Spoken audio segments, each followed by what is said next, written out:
Everybody, welcome back to In the Gutter. This is my comic book accumulation part 2. So let's take a look at another couple boxes. Here we have from the DC Universe Rebirth era, Batgirl number 1, 47, and 48. These are just some Batgirls I decided to hang on to. And then the series Batgirls that came out a couple years ago. The full run of that series with some variant covers.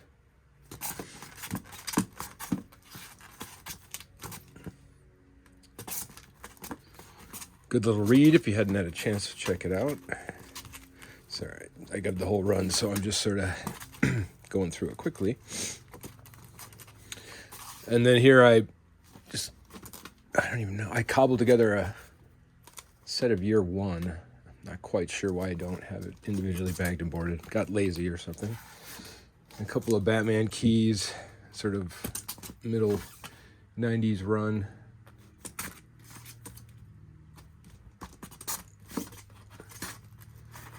This one, I believe, was the autographed one by Steve Mitchell. Many of these were autographed by Steve Mitchell, which I kept. Batman 500. Again, not a collection of Batman, but a accumulation of Batman. So if they weren't anything real special, they just stayed in the box. This is one of the Scott Snyder trade paperbacks. I did pick up Joker Year 1.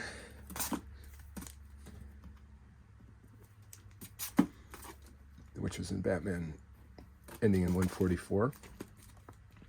Then I started picking up the more recent Batman Brave and the Bold anthology, which is the prestige format, but it's still comes out monthly. And it's got, I think, 4 different stories in each one. Pretty expensive, but a nice little book.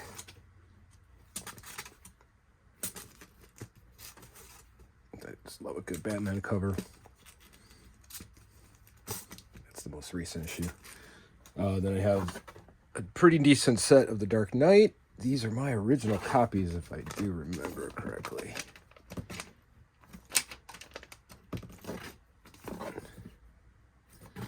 And back in the day, to be completely acid-free, I would have certain books in Mylars with no backing boards, because the theory was there's absolutely no acidic properties touching the comic book anywhere, but not having a backing board is also kind of terrifying, so I would rethink that in the future.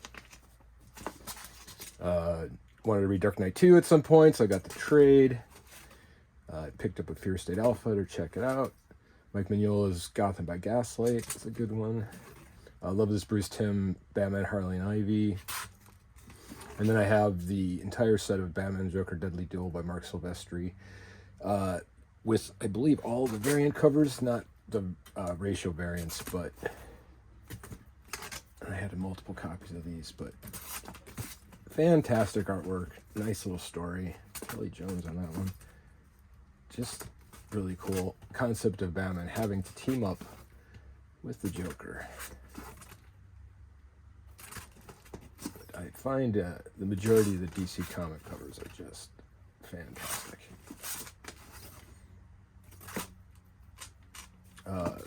Kept a copy of Batman Joker's Daughter. I'd never read that before. Just love Simon Bisley, Judge Dredd, so I kept this. I've had this many times, but I always want a copy around in case I wanted to read it. I think I got 2 at this point. My first print Killing Joke. I believe this might also be my original copy from the 80s. And then, just because you can't throw them away, a bunch of Dark Knights, a couple of those. I tried this newer Batman Long Halloween special. It's a one-shot for Comic Book Day. Batman Fear State and I Am Batman. Reprints, but the Saga Ra's al Ghul, or Ra's al Ghul. Shadow the Bat is another cool reprint book. And then this Mark Waid Batman Superman World's Finest ongoing series still going on. I get the regular cover and the cardstock cover on this series because I love the artwork. There's the most recent cardstock variant. And then these are the annuals. And then local artist Derek Gross had done a signing at my store, so I got a nice little personal, or I guess not, personal's not the right word, but like a custom. We printed a certificate of authenticity as the backing board, and Derek did a drawing just specifically for that, and then I got number 1 out of 150 copies that we did, so that was kind of cool.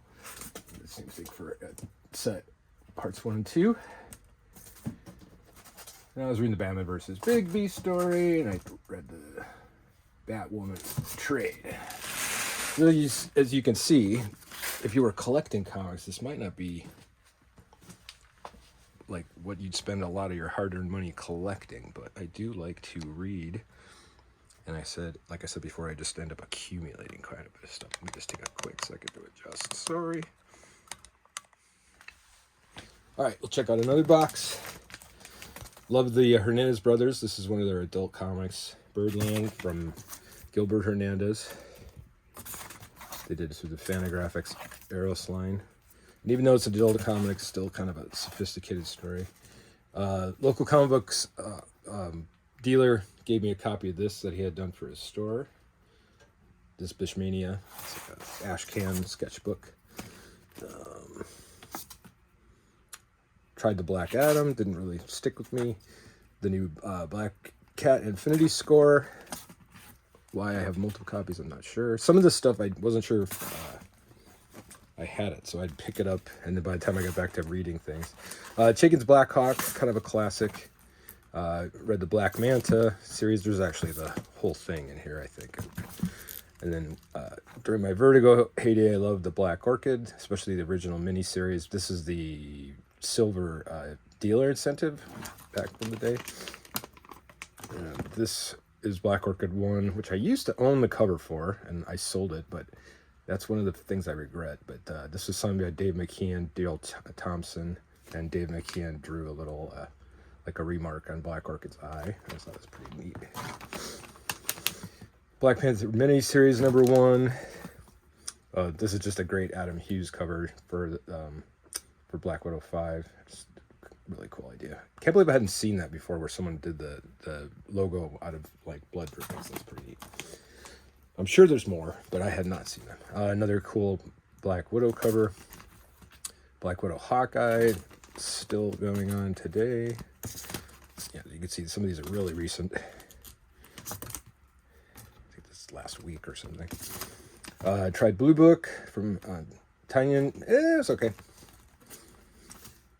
Bart Simpson's Joke Book. This is one of those things I don't see very often, so I just kept it. Then all my Bongo comics are under B, so there's a handful of those. I try to see which ones are significant.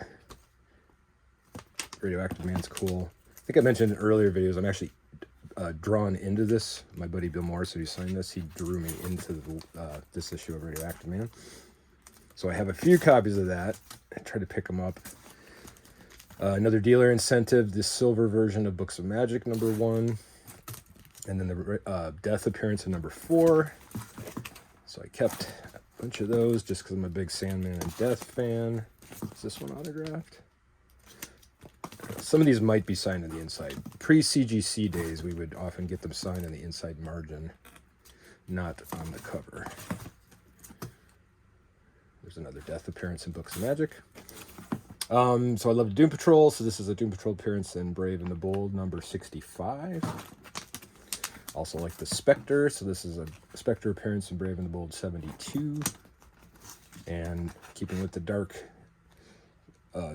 justice kind of thing, you have Phantom Stranger. And this is in Brave and the Bold, number 98. Love Brian Boland. So here's Brit Sit Babes, another prestige format compilation. I really like this Berserker series, so I have virtually all of the non-incentives and many of the variants. And again, the artwork is across the board. The silver shiny covers. This is a 1 in 25 variant, actually. I didn't pursue these I didn't really go hard on these, but if I could find them, I picked them up. And I also got the sort of follow-up books, Poetry of Madness, things like that, different covers. But if you haven't read this, I highly recommend it. It's a really cool story, very comic booky, but amazing artwork to go with it too. So again, not showing all of them. Comic Store in Southern California had these signed by the writer Ewing, and then this is kind of cool. Maybe I could pull these out.